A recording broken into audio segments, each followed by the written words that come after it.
ಕ್ಷಣದಲ್ಲಿ ಪರಿಸ್ಥಿತಿ ಹೇಗಿದೆ ಮತ್ತು ಕುಮಾರಸ್ವಾಮಿ ಅವರ ವಿಚಾರದಲ್ಲಿ ಇನ್ನೂ ಏನೆಲ್ಲ ಹೇಳ್ಬೋದು?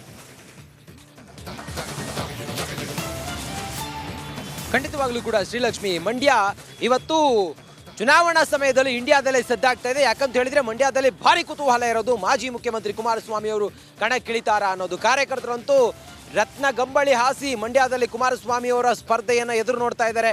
ಕುಮಾರಸ್ವಾಮಿ ಅವರು ನೀವು ನೋಡ್ದಂಗೆ ಸುದ್ದಿಗೋಷ್ಠಿಯನ್ನ ಮಾಡ್ತಾ ಹೇಳ್ತಾ ಇದ್ದಾರೆ, ಪರೋಕ್ಷವಾಗಿ ಮಂಡ್ಯದಲ್ಲಿ ನಾನೇ ಕಣಕ್ಕಿಳಿತೀನಿ ಅನ್ನೋದನ್ನ ಹೇಳ್ತಾ ಇದ್ದಾರೆ.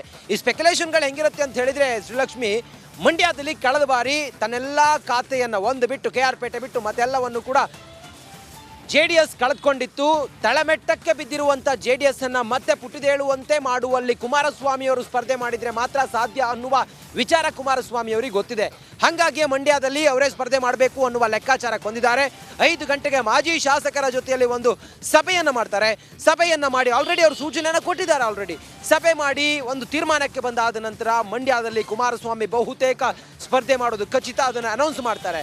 ಇನ್ನು ಕೋಲಾರದಲ್ಲೂ ಕೂಡ ಆಲ್ರೆಡಿ 3 ಜನ ಆಕಾಂಕ್ಷಿಗಳಿದ್ದಾರೆ. ಅದರಲ್ಲೂ ಕೂಡ ಕೋಲಾರದಲ್ಲಿ ನಾಯಕರ ಜೊತೆಯಲ್ಲಿ ಮೀಟಿಂಗ್ ಆದ ನಂತರ ಕೋಲಾರದ್ದು ಕೂಡ ಫೈನಲ್ ಆಗುತ್ತೆ. ಇನ್ನು ಹಾಸನದಲ್ಲಿ ಪ್ರಜ್ವಲ್ ರೇವಣ್ಣ ಅವರು ಸ್ಪರ್ಧೆ ಮಾಡ್ತಾರೆ. ಹಾಗೆ 28 ಲೋಕಸಭಾ ಕ್ಷೇತ್ರಗಳಲ್ಲಿ NDA ಅಭ್ಯರ್ಥಿಗಳು, ಈ 3 ಕ್ಷೇತ್ರದಲ್ಲಿ JDSನ ಕ್ಯಾಂಡಿಡೇಟ್ ಆದರೆ ಇನ್ನುಳಿದಂಥ 25 ಕ್ಷೇತ್ರಗಳಲ್ಲಿ NDA ಅಭ್ಯರ್ಥಿಯನ್ನು ಗೆಲ್ಲಿಸಿಕೊಳ್ಳುವಲ್ಲಿ ನಾವು ಹೇಗೆಲ್ಲ ಪ್ಲಾನ್ ಮಾಡಬೇಕು, ಹೇಗೆಲ್ಲ ನಮ್ಮ ಲೆಕ್ಕಾಚಾರಗಳಿರಬೇಕು, ನಮ್ಮ ಸ್ಟ್ರಾಟಜಿ ಏನು ಎತ್ತ ಅನ್ನೋದ್ರ ಬಗ್ಗೆ ಕಂಪ್ಲೀಟ್ ಆಗಿ ಮಾತಾಡಿದ್ರು ಕುಮಾರಸ್ವಾಮಿ ಅವರು.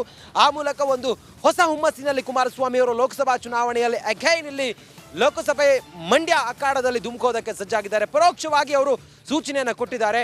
ಆ ಮೂಲಕ ಸುಮಲತಾ ಅವರ ಒಂದು ನಡೆ ಇದೆಯಲ್ಲ, ಅದು ಒಂದು ಸ್ವಲ್ಪ ನೋಡ್ಕೊಳ್ಳೋಣ ಅನ್ನೋ ಲೆಕ್ಕಾಚಾರದಲ್ಲಿ ಇತ್ತು ಅಂತ ಅನ್ಸುತ್ತೆ. ಹಾಗಾಗಿ ಒಂದು ರಂಗ ಸಜ್ಜಿಕೆಯನ್ನು ಆಲ್ರೆಡಿ ಮಾಡಿ ಆಗಿದೆ ಕುಮಾರಸ್ವಾಮಿ.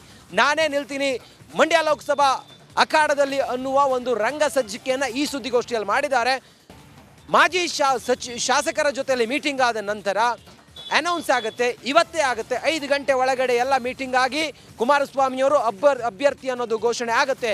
ಕಾರ್ಯಕರ್ತರು ಕಾಯ್ತಾ ಇದ್ದಾರೆ. ನಾನು ಹೇಳ್ತಿದ್ದಂಗೆ ಕುಮಾರಸ್ವಾಮಿ ಅವರೇ ಸ್ಪರ್ಧೆ ಮಾಡಲಿ ಅಂತೇಳಿ ಕಾಯ್ತಾ ಇದ್ದಾರೆ.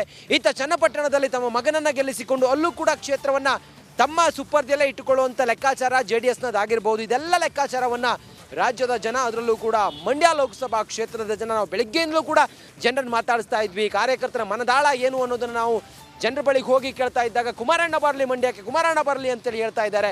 ಕುಮಾರಣ್ಣನಿಗೆ ಈಗ 2 ಕ್ಷೇತ್ರ, ಅದರಲ್ಲೂ ಕೂಡ ನಾವು ನೋಡಿದಂಗೆ ಮಂಡ್ಯ ಮತ್ತು ಚನ್ನಪಟ್ಟಣವನ್ನು ಬಿಟ್ಟು ಬರಬಾರ್ದು ಅಂತೇಳಿ ಕಾರ್ಯಕರ್ತರ ಒತ್ತಾಯ ಇದೆ. ಆದರೆ ಚನ್ನಪಟ್ಟಣದ, ರಾಮನಗರದ ಕಾರ್ಯಕರ್ತರನ್ನು ಮನವೊಲಿಸುವಲ್ಲಿ ಕುಮಾರಸ್ವಾಮಿ ಯಶಸ್ವಿಯಾಗಿದ್ದಾರೆ ಅನ್ನೋದು ಅವರ ಇವತ್ತಿನ ಸುದ್ದಿಗೋಷ್ಠಿಯಲ್ಲಿ ಗೊತ್ತಾಗ್ತಾ ಇತ್ತು.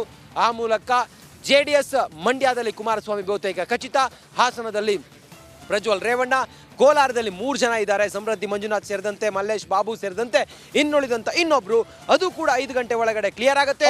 ಆ ಮೂಲಕ JDSಗೆ ಕೊಟ್ಟಂತ 3 ಕ್ಷೇತ್ರಗಳು, ಆ 3 ಕ್ಷೇತ್ರಗಳಲ್ಲಿ ಇವತ್ತು ಸಂಜೆ 6 ಗಂಟೆ ಒಳಗೆ ಎಲ್ಲವೂ ಕೂಡ ಒಂದು ಪಿಕ್ಚರ್ ನಮ್ಮ ಕಣ್ಮುಂದೆ ಇರುತ್ತೆ ಶ್ರೀಲಕ್ಷ್ಮಿ. All right.